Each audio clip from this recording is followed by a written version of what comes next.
Hello ওয়াইটি family, কেমন আছো? আশা করি সবাই অনেক ভালো আছো। আমি তো বেশ ভালো আছি। আজকে তোমাদের সঙ্গে শেয়ার করতে চলেছি ভেটকি মাছের কাটা চচ্চড়ি। তো এই ভেটকি মাছের কাটা চচ্চড়ির জন্য আমি একটা স্পেশাল মশলা বানিয়ে নিচ্ছি।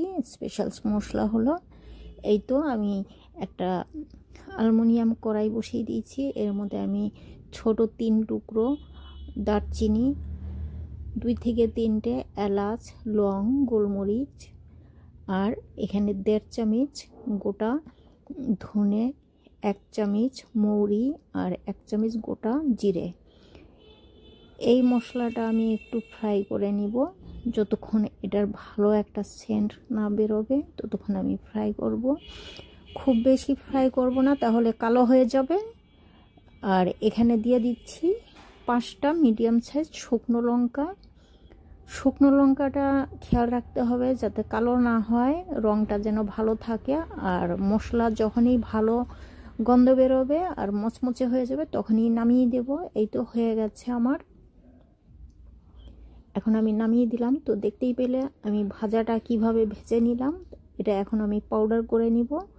আর এই পাউডার মশলাটা আমি কখন ইউজ করব এটা দেখতেই পাবে। এর জন্য আমি নিয়েছি কাটা ভেটকি মাছের কাটা। এখানে 1 কেজি থেকে একটু কম আছে, 700 গ্রামের মতো কাটা আছে। আমি কিছুটা এখান থেকে তুলে রেখেছি, এতটা আমার লাগবে না। আর ভেটকি মাছের কাটাগুলো আমি প্রথমেই ভালো মতো করে ধুয়ে জল ছেঁকে নিয়েছি। এখন আমি স্বাদ মতো নুন, 1 চামচ হলুদের পাউডার, 1 চামচ লঙ্কা পাউডার দিয়ে ভালো মতো করে, এটা হাত দিয়ে করতে যাবে না, হাত দিয়ে এটা মাখাতে গেলে হাতে কাটা ফুটে যাবে, একটু সাবধানে করতে হবে। তো আমি একটা হাঁড়ির মধ্যে নিয়েছি যাতে ঝাঁকিয়ে নিতে সুবিধা হয়। তো এইভাবে ভালো মতো করে ঝাঁকিয়ে নিলে আর হাত লাগাবার দরকার পড়বে না। তো ভাজাটা আমি নাই দেখালে এটা ভিডিওটা অনেকটাই লম্বা হয়ে যেত। আমি মশলা মাখানোটা দেখিয়েছি, এতেই তোমরা বুঝতে পেরেছো। যারা রাঁধুনি তারা তো খুব সহজেই আমরা মাছ ফ্রাই কাটা ফ্রাই করে নিতে পারি, এই জন্য আমি দেখাইনি। তো যাই হোক, আমার কাটাগুলো ফ্রাই করে নিয়েছি। সরষের তেলেই আমি ফ্রাইটা করেছিলাম। আর এখানে একটা অ্যালুমিনিয়াম কড়াই বসিয়ে দিয়েছি। কড়াইতে আমি সরষের তেল নিলাম। এখানে 2 চামচের মতো সরষের তেল, 1/2 টিস্পুনের মতো গোটা জিরে, আর একটা তেজপাতা চিড়ে দিলাম। আর এখানে একটা লঙ্কা দেব। তো এটা ফোড়নের জন্য দিলাম, এটাতে টেস্ট অনেক বেশি বেড়ে যাবে। আমি তো মশলাগুলো ফ্রাই করে পাউডার করে সাইডে রাখা আছে আমার। আর এখানে ফোড়নের জন্য আমি আবার তেজপাতা, গোটা জিরে, একটা শুকনো লঙ্কা, এটাতে টেস্ট আরও বাড়িয়ে দিবে। আর এখানে মিডিয়াম সাইজ 2টো পেঁয়াজ কুচি অ্যাড করে দিলাম। পেঁয়াজটা হালকা গোল্ডেন কালার হলেই আমি বাকি মশলাগুলো দিয়ে দেব। তো যারা মাছের কাটা খেতে পছন্দ করো তো তাদের জন্য বলছি, আমার এই রেসিপিটা একবার ফলো করলে আশা করি তোমাদের খারাপ লাগবে না। এখানে আমি নুন অ্যাড করে দিলাম স্বাদ মতো। নুনটা আমি শুরুতে অল্পই দিলাম, লাগলে পরে আবার দেওয়া যাবে। সবসময় শুরুতে নুন কম দেওয়ার চেষ্টা করবে।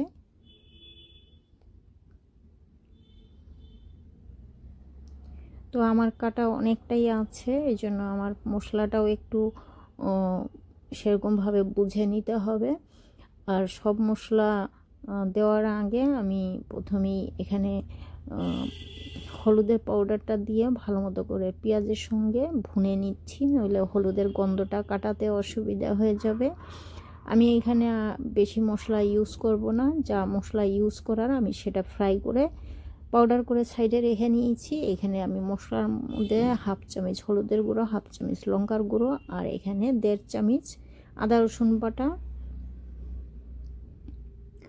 মশলা আমার দেওয়া হয়ে গেছে। এখন আমি পেঁয়াজের সঙ্গে মশলাগুলো ভুনে নিয়েছি।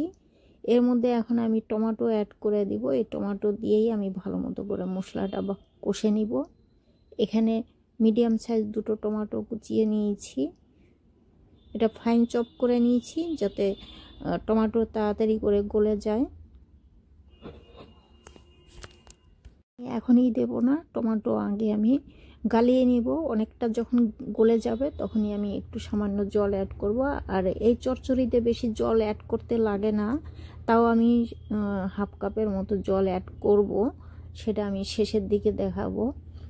তো এখানে আমার টমেটোর থেকে জল উঠে গেছে। আমি টমেটোর এই মশলাটা ঢেকে দিয়েছিলাম যাতে টমেটো আর পেঁয়াজ গলে যায় ভালোভাবে। আমি 2 মিনিটের জন্য ঢাকা দিয়েছিলাম। 2 মিনিট পর ঢাকনা খুলে আমি এখন আবার ভালো মতো করে কষে নিচ্ছি। এই তো টমেটো পেঁয়াজ গলে গেছে, মশলাও পুরোভাবে মিশে গেছে। এখন আমি পাউডার মশলা এর মধ্যে অ্যাড করব। তার আগে একটুখানি গরম জল দিয়ে আরেকটু কষে নিব।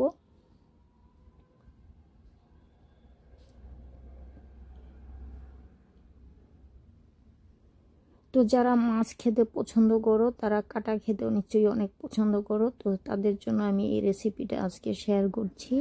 আশা করি তোমাদের খারাপ লাগবে না, ভালোই লাগবে যদি আমার পুরো ভিডিওটা ফলো করো। এই যে আমি মশলাটা যে বানিয়ে রেখেছিলাম, মশলাটা এখন আমি অ্যাড করে দিলাম। মশলাটা দেওয়ার পরে খুব বেশি কষাবার দরকার নেই, তাহলে এই মশলার যে ফ্লেভার এটা যতটা পাওয়ার দরকার ততটা পাওয়া যাবে না। তো এখানে আমি সামান্য জল অ্যাড করেছি। এখন নেড়ে চেড়ে ভালো মতো করে মিশিয়ে ভেজে রাখা কাটাগুলো এখন আমি অ্যাড করে দিব।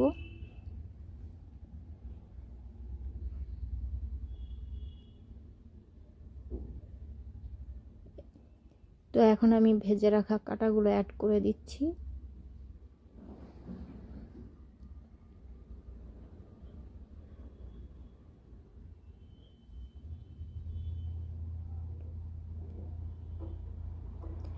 এখন ভালো মতো করে নেড়ে চেড়ে মিশিয়ে দিব মশলার সঙ্গে, যাতে এই কাটার ভেতরে মশলা ঢুকে যায় আর সব মিশে যায়।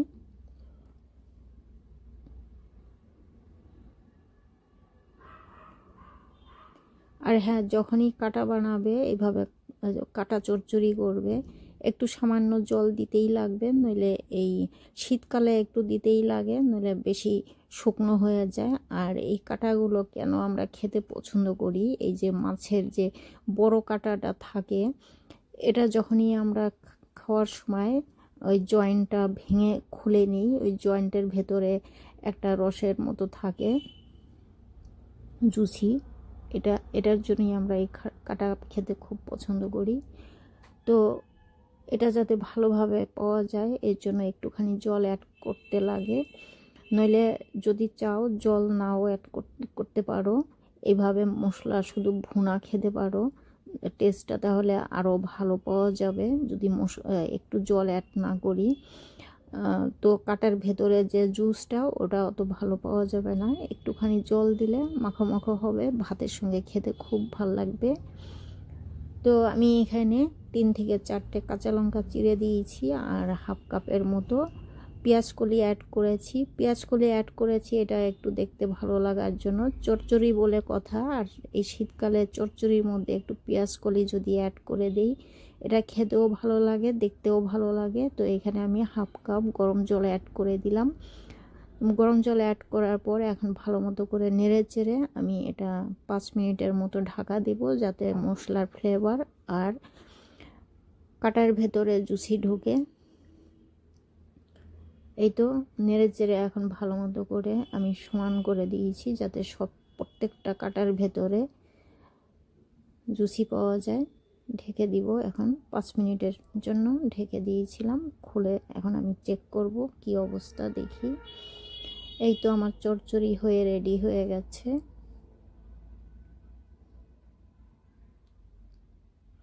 ধনেপাতা দিয়ে আমি এটাকে ফিনিশ করব। ধনেপাতা দেওয়ার পরেই ভালো মতো করে নেড়ে ধনেপাতা প্রত্যেকটা মাছের কাটার ভেতরে যাতে ধনেপাতা মিশে যায়, কারণ ধনেপাতার ফ্লেভারও খুব ভালো লাগে। এই চচ্চড়ির সঙ্গে ধনেপাতা না দিলে ভাল লাগে না।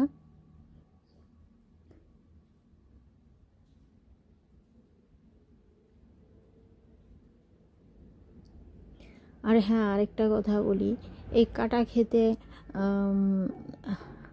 আমাদের যে কলকাতার মহানায়ক উত্তম কুমার খুব পছন্দ করত, এটা আমি শুনে এসেছিলাম। তো আমিও কম বেশি আমরা অনেকেই জানি, তো এটার ব্যাপারে আমিও একটু শুনেছিলাম, তো তোমাদের এটা আমি জানিয়ে রাখলাম যে হ্যাঁ, এরকমও আমাদের মহানায়কও কাটা চচ্চড়ি খেতে পছন্দ করতেন।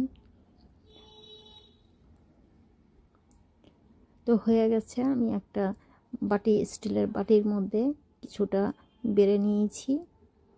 তো আশা করি আমার এই রেসিপি তোমাদের ভালো লেগেছে। ভালো লাগলে লাইক, সাবস্ক্রাইব করবে, শেয়ার করবে, কমেন্টস করে জানাবে কেমন লেগেছে আমার কাটা চচ্চড়ি। আজকের মতো এখানেই, আবার দেখা হবে নতুন ভিডিও নিয়ে। ভালো থেকো, সুস্থ থেকো, আর আমার চ্যানেল সাবস্ক্রাইব করতে ভুলবে না।